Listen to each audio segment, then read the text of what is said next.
Hello, everybody. Today we're taking a look at Risk 2210 AD, and this is a futuristic, post-apocalyptic themed area controller by Avalon Hill from 2001. It's really hard to believe the game is now over 20 years old.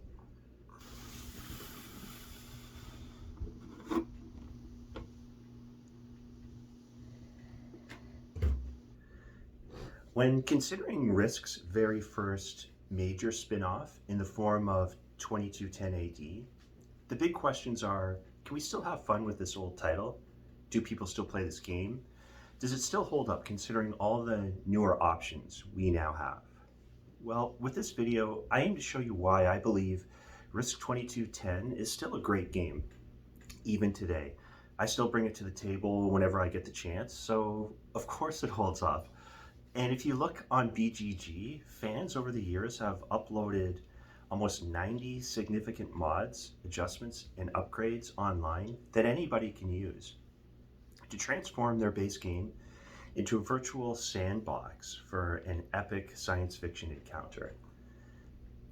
It's even gotten to the point where you might wonder, where you should start if you want to spice up your base game. I hope that I can help you out with this question, but to do that, I'll first have to set the stage for the uninitiated or curious first-timers who may not be used to the idea of modding classic tabletops. So the game in question here is built right off Parker Brothers' 1959 version of original Risk. The mass market, entry-level roll dice, capture territory, conquer the world experience that most people have at least heard of, and almost every old school gamer has played before. So I will assume you understand the basic rules and game mechanics and concepts of good old-fashioned Risk. Because the setup, the initial deployment procedures, the dice combat, with the whole attacker max 3d6 roll, the max 2d6 defense roll, highest results of both sides compared, and defender winning ties, that whole thing is still intact in 2210 AD, more or less. And by the way, it's important to note that you could still play a standard game of Risk with this set if you really want, because the land territory cards in this game still retain 3 different symbols for players who enjoyed the set collection reinforcement bonus army mechanism of the original. The new game rules, however, don't use this.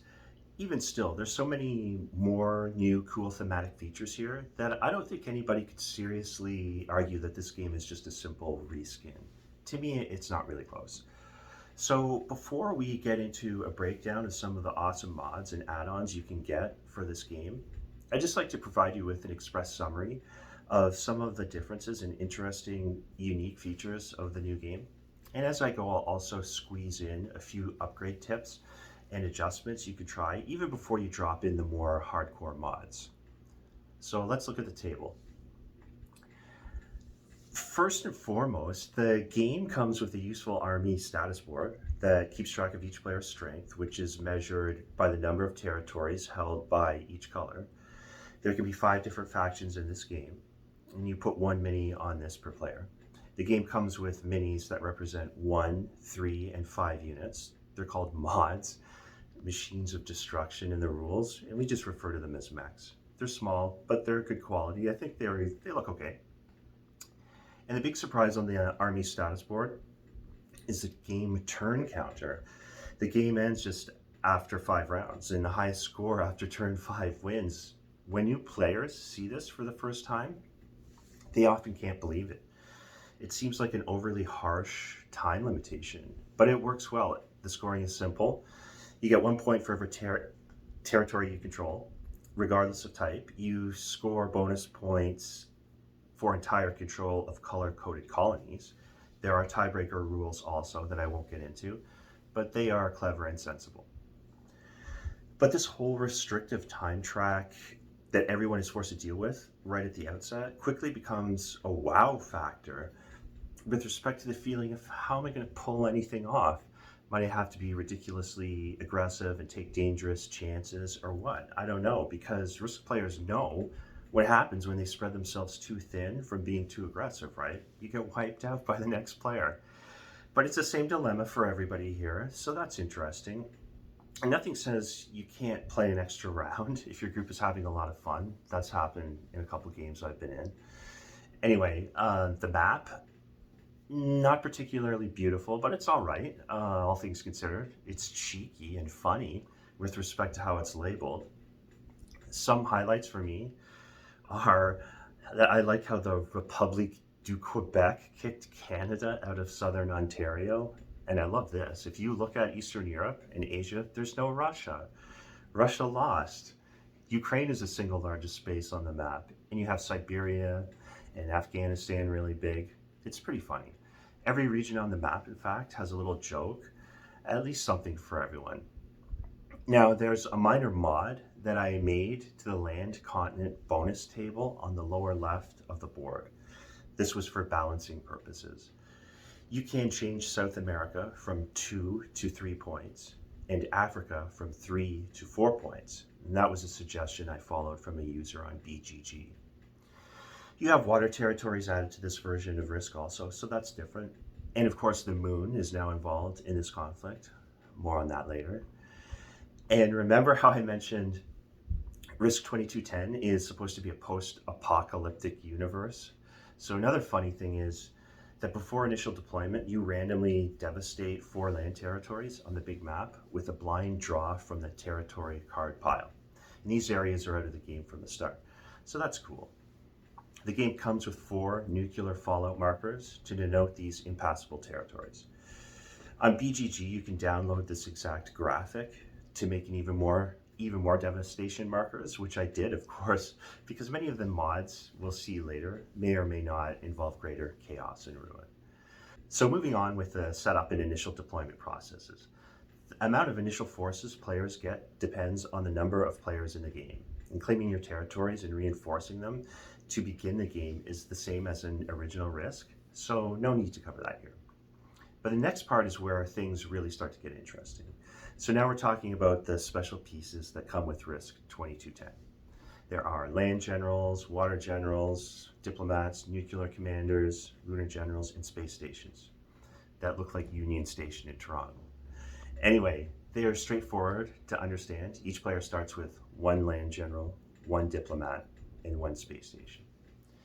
To attack over land anywhere on the big map, you need to have a land commander. If the commander is part of the actual attack, one of your attack die can be a D8, and all commanders defend with a D8 also. Only the diplomat doesn't get to attack with a D8. Likewise, you need the naval commander to take sea colonies and the lunar commander to take moon spaces. Nuclear commanders and diplomats are more like wildcards. They aren't necessary to attack anything specifically, but like all commanders, they each come with their own power-up decks. And finally, space stations are almost like forts. Everything in them defends with D8s, and they also produce 1 mecha turn as well as allow for access to the moon map. Now, you don't start with all the options, not with all the commanders or lots of power cards, so all this stuff must be paid for with currency or energy points. And the base amount you get depends on how many territories your faction controls at the beginning of your turn. It's a number listed on the bottom right corner of each box on the Army Status Report chart. The game comes with lots of cardboard tokens that represent these energy points, and they're small and rather plain looking. They're functional, good quality, durable, but these can be upgraded, of course. I chose to go with paper currency I got off the Broken Token website. I'm old school and I'm not averse to using cash money in games. These ones are science fiction themed too, so at least they're more interesting. Bills of unobtainium that fit with some of the other strange science mods you'll see in a bit. I really like them. They actually feel more like credit cards. You could also go with metal science fiction tokens I've seen for sale online. I like this game enough that it would be worth it to me to get some of those as well someday. Anyway, this brings me to the last aspect of Risk 2210 that I really like, that I want to mention before we get into some of the mods and adjustments. The fancy pieces in this game and power-up command cards are expensive because you don't start with a lot of wealth. Commanders cost 3 energy to buy or replace. Space stations cost 5. Command cards cost 1 apiece simply to buy. And furthermore, most of them also cost money just to deploy a one-off special ability. And that's not all. After the first turn, anyone can bid on the turn order. using energy. So at every twist and turn, it feels like you're going broke, running out of money, especially if a commander unexpectedly gets killed and they have to be replaced at the start of your turn. Otherwise, you won't be able to do anything, potentially. Fortunately, there's a 3 territory bonus prize rule. If you capture 3 contested enemy territories in a turn, you get 1 free energy and 1 free command card, as long as you have the commander that matches the deck you draw from. This becomes the short-term imperative for everybody, which may or may not align with larger strategic considerations. Players that can get the bonus feel secure. Players that fail the bonus feel poor and desperate. It's a great tension at play in this game. Anyway, now for the mods. Listed by priority this time. Number 1, the command cards. So when you first get a copy of Risk 2210, you open the box. It's heavy, lots of stuff, lots of quality plastic. It comes with a great internal organizer, a professional high-quality rulebook, everything. And then you look at the command cards and say, ew. And I'm not talking about the quality of the card stock or how well the cards actually work and are used in the game. All that's fine. It's just that compared to literally everything else that comes in the box, to me they seem relatively uninspired, samey, with like kind of sucky computer generated graphics. So, okay, these have good ideas for player power-ups in them, there's no doubt. But they weren't executed that well, or at least well enough for my liking. Luckily, BGG modders and fans were all over this issue from day one. And over the years, there's been awesome submissions uploaded online that completely rework the command cards and make them more attractive, more diverse, and a lot more interesting. So my advice for you is to browse through all the different options that are available and pick and choose, mix and match anything new that you find interesting with the cards that already come with the game. And that's what I did. I went crazy with this process. I had a lot of fun reworking each command deck. Some good ones I use are from Sir Tony X's Commanders 2.5 expansion, Burbage's Majors command cards, and I think it's pronounced Limus. His faction cards are cool too. Some of my favorite examples include the Niven Space Station card and Orbital Neutron Cannon from the reworked Space Command card deck. There's a Scorched Earth card from the Diplomat deck that destroys everything in a zone after someone invades it, and you just place a devastation marker in the territory after you play the card. Conversely, in the Land Commander deck, you can add a major card that repairs a devastated area, and all these command card upgrades alone will improve your base game by a wide margin. Modification number 2 is the addition of mission cards to begin the game, and the ones I like best are from a user named Verta. And Verta's mission cards are well done, they're polished and well thought out. If you complete a mission, you get a bonus points awarded to your final score, and they come in 3 different broad categories: unrestricted, top secret, and need to know. If you draw a top secret mission card, it remains just that until the game ends. An unrestricted card, on the other hand, gets played face up. Everyone knows what you're trying to do. And if you get a need to know card, your mission is revealed to everyone immediately after its conditions are met. That way everyone gets a chance to undo it for you. So these things are just great. Many of them actually alleviate some of the broader criticisms of the game that you can find online.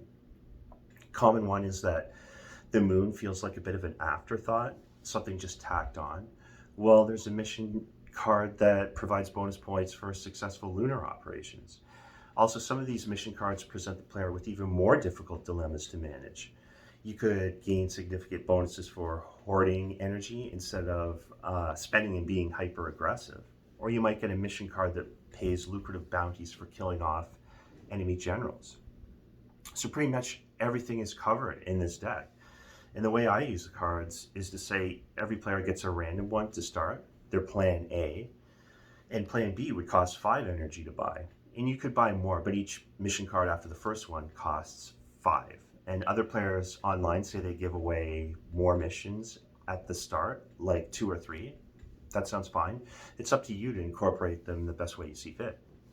So modification number 3, and this is a fun one too.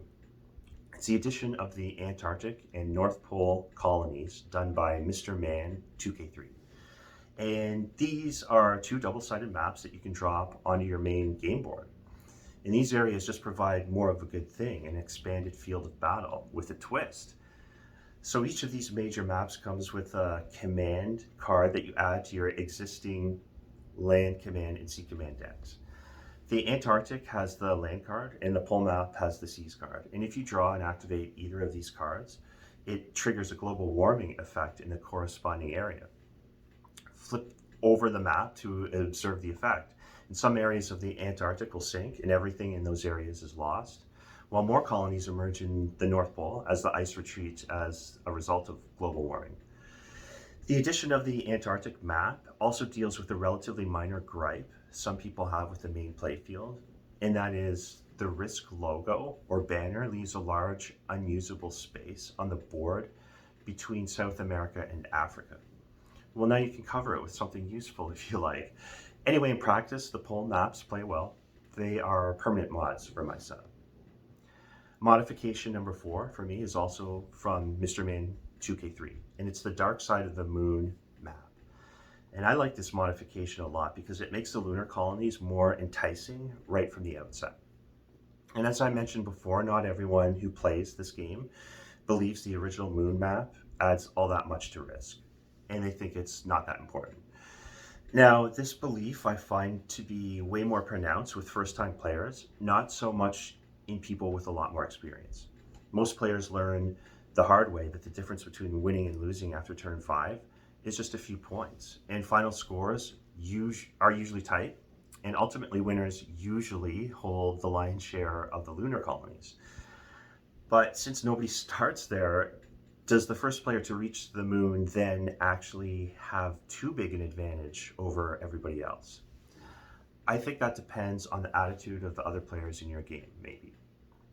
So what I've seen more than once is someone gets to the moon first and carves out a huge initial territorial stake, and then every other person sighs and looks at each other and expects the other person to go up there and knock the leader down. And they can justify not being the one to do it by saying to themselves, well, the lunar spaces aren't that valuable, so I'll just let someone else do it. And then nobody does. And then one player up there takes almost everything.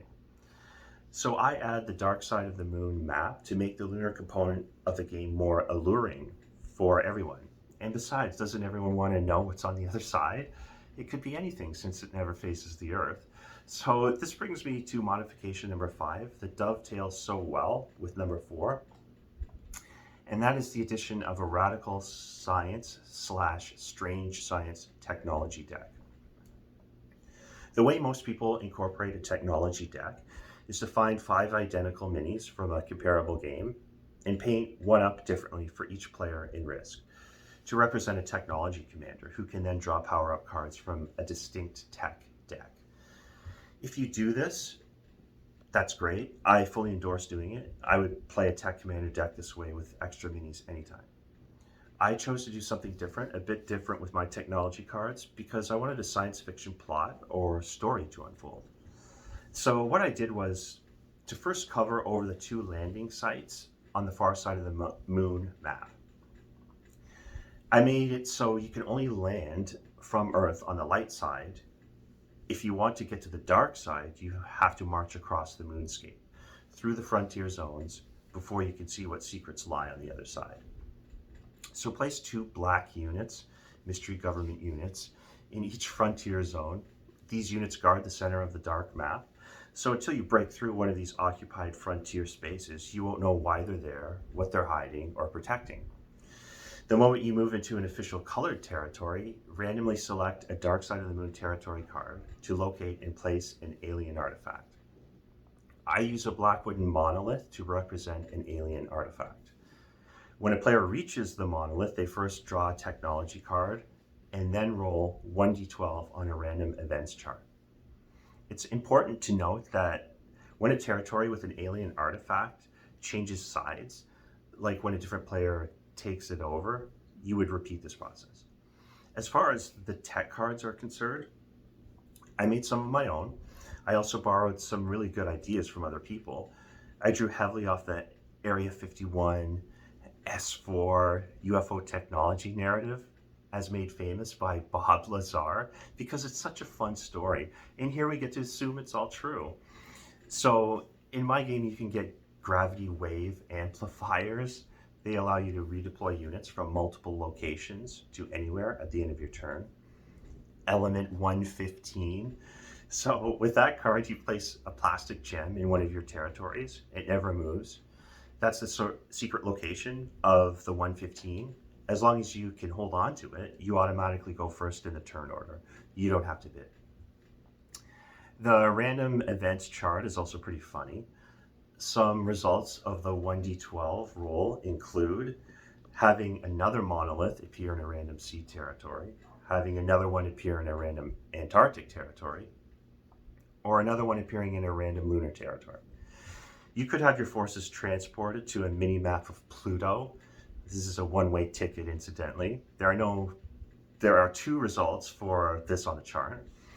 You could have all your forces destroyed in the territory by the monolith. The territory itself could be destroyed along with the monolith. You place a devastation marker. Every territory in the game containing a monolith could be devastated. Nothing could happen after the technology card draw, or the monolith might force you to remove a devastation marker or remove all devastation markers. And finally, there is a result that awards 10 energy in addition to the technology card. So yeah, we've had a lot of fun with this aspect of the game in particular. So now I'd just like to mention a few quick hitter gameplay tips. Number 1, don't underestimate the effectiveness of the Diplomat. Next to the Nuclear Commander, they might seem underwhelming, but the Diplomat command deck has some good cards that can foil your enemies. Trust me. Number 2, the Moon. If you don't compete for it, on some level, you will probably find yourself at a serious disadvantage at some point in the game. And number 3, try to save energy/money from turn to turn. If you're caught short, it means you're broke after replacing a commander, and you won't be able to use your best command cards, and your options will be severely limited. So to conclude, I just want to say, as far as standard gameplay goes with 1 to 5 players, the mods mentioned in this video work best with a single box of Risk. Sadly, I just scratched the surface of what is available to you. There are alien factions with mothership graphics, capital city expansion rules, politics, zombies, almost everything imaginable. And if 2 people in your group have this game with 2 boxes, you could flop out the fan-made Mars map with Mars's moons and everything, and have your color on both planets with the aim of coordinating an interplanetary conflict. If 3 people in your group have Risk, then why not get the Io map with Europa and have a contest that encompasses 3 maps of the solar system with 3 boxes of Risk going. So how could you not love this game just for the fact that you can get almost unlimited free expansions for it? The fact that there's so many add-ons and possibilities here suggests to me that although somewhat forgotten nowadays, it still has a very large fan base. And it should. At its core, it's simple and fast-paced, easy to understand, and most importantly, it remains super fun to modify and play out in all kinds of different ways. I really hope that someday your gaming group is able to give this classic title another try. Thanks for watching, and stay tuned for more content coming soon.